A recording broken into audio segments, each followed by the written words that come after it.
கிருஷ்ணகிரி மாவட்டம் ஓசூர் அருகே இஸ்லாமியரின் வீட்டை ஜேசிபி வைத்து இடித்ததுடன் உரிமையாளரையும் திமுகவினர் அடித்து உதைத்த சம்பவம் பெரும் பரபரப்பை ஏற்படுத்தியுள்ளது. திமுகவினரின் இந்த அராஜக செயல் குறித்து விவரிக்கிறது இந்த செய்தி தொகுப்பு.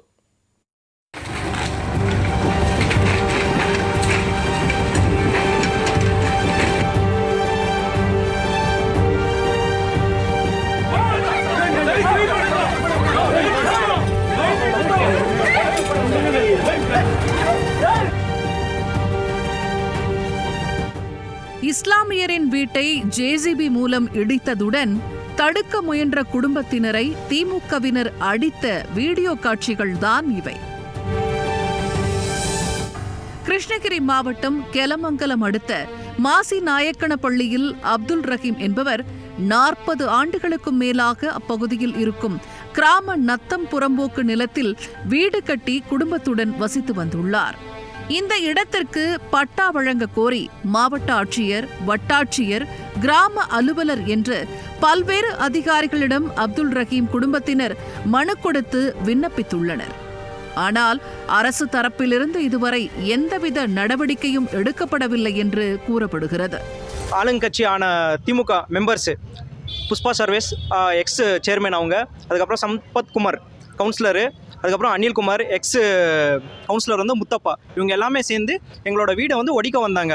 எதுக்காக அப்படின்னு கேட்டிருந்தால இது வந்து 0 ஆயிடுச்சு இந்த நிலம், ஸோ இது வந்து உங்களோடது கிடையாது, எங்களுது, நாங்கள் வந்து உங்களோட பெரியப்பா கிட்ட வாங்கிட்டேன் அப்படின்னு சொல்லி பேச்சுவார்த்தைக்காக பேச்சில் வந்து நாங்கள் வாங்கியிருக்கோம், காசு வாங்கியிருக்கோம், அதனால இதில் இந்த இடம் வந்து எங்களோட இடம், ஸோ இது வந்து நீங்கள் வந்து யாரும் தடுக்க முடியாது அப்படின்னு சொன்னாங்க. இந்த உயில் படி வந்து சப் கலெக்டருக்குமே, தாசில்தாருக்கு, விஓக்குமே எல்லாருக்குமே மனு கொடுத்துருக்காங்க. ஆனால் அவங்க வந்து எந்த பட்டாவும் எந்த நடவடிக்கையும் எடுக்கவே இல்லை. இந்நிலையில் அந்த இடத்திற்கு உரிய ஆவணங்கள் வருவதற்கு முன்பாக அதை கையகப்படுத்தும் நோக்கத்தில் அப்பகுதியை சேர்ந்த திமுக நிர்வாகிகள் சிலர் கங்கணம் கட்டியிருப்பதாகவும் கூறப்படுகிறது. அதை வெளிக்காட்டும் விதமாக சம்பவத்தன்று அங்கு வந்த விளம்பர திமுகவை சேர்ந்த முன்னாள் ஊராட்சி மன்ற தலைவர் புஷ்பா சர்வேஷ், முன்னாள் கவுன்சிலர் சம்பத்குமார், அனில்குமார் மற்றும் முத்தப்பா ஆகியோர் வீட்டை காலி செய்ய வேண்டும் என அப்துல் ரஹீமை மிரட்டியதுடன் கையில் கிடைத்த பொருட்களால் தாக்குதல் நடத்தியுள்ளனர்.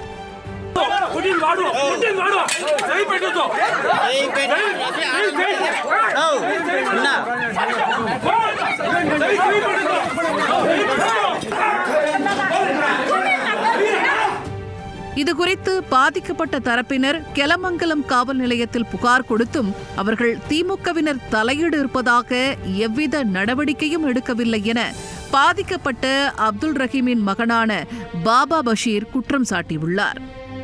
கிளமங்கலம் லோக்கல் ஸ்டேஷனில் வந்து கம்ப்ளைண்ட் கொடுத்தா அவங்களுமே எந்த நடவடிக்கையும் எடுக்கவில்லை. ஏனென்றால் இவங்க எல்லாமே திமுக கட்சி என்றதுனால அவங்க மேலே வந்து எந்த நடவடிக்கை எடுக்கவில்லை.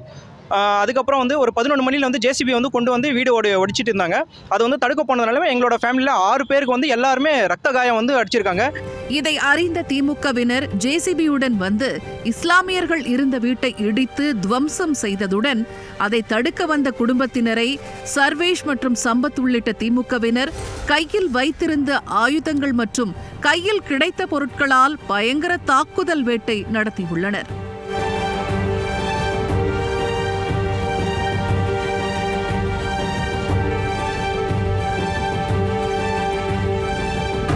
இந்த தாக்குதலில் படுகாயமடைந்தவர்கள் ஒசூர் அரசு மருத்துவமனைக்கு சிகிச்சைக்கு சென்றபோது மருத்துவமனையை திமுகவினர் தொலைபேசியில் தொடர்பு கொண்டு சிகிச்சை அளிக்கக்கூடாது என மிரட்டியதாகவும் சொல்லப்படுகிறது. இதனால் பாதிக்கப்பட்டவர்கள் சிகிச்சை பெற முடியாமல் அலைக்கழிக்கப்பட்டுள்ளனர்.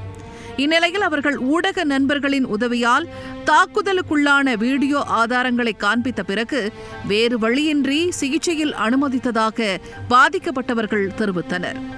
டிஹெச்சுக்கு வந்தாலுமே எங்களுக்கு வந்து அட்மிஷன் கொடுக்கல.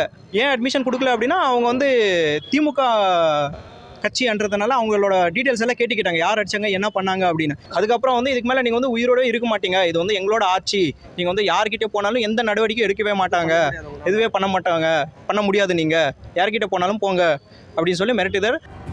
இப்படி திமுகவினரின் அராஜகத்திற்கு ஆளாகி இருக்கும் இஸ்லாமிய குடும்பத்தினர் தங்களது உயிருக்கு உரிய பாதுகாப்பு வேண்டும் என்றும் தாக்குதல் நடத்தியவர்கள் மீது காவல்துறையினர் உரிய நடவடிக்கை எடுக்க வேண்டும் என்றும் கண்ணீர் மல்க கோரிக்கை விடுத்துள்ளனர். சிறுபான்மையினரான இஸ்லாமிய சமூகத்தினருக்கு பாதுகாப்பு அரணாக இருப்பதாக மேடைக்கு மேடை பேசி வரும் திமுகவினரே இதுபோன்ற அராஜக செயல்களில் ஈடுபட்டுள்ளது பெரும் அதிர்ச்சியை ஏற்படுத்தியுள்ளது.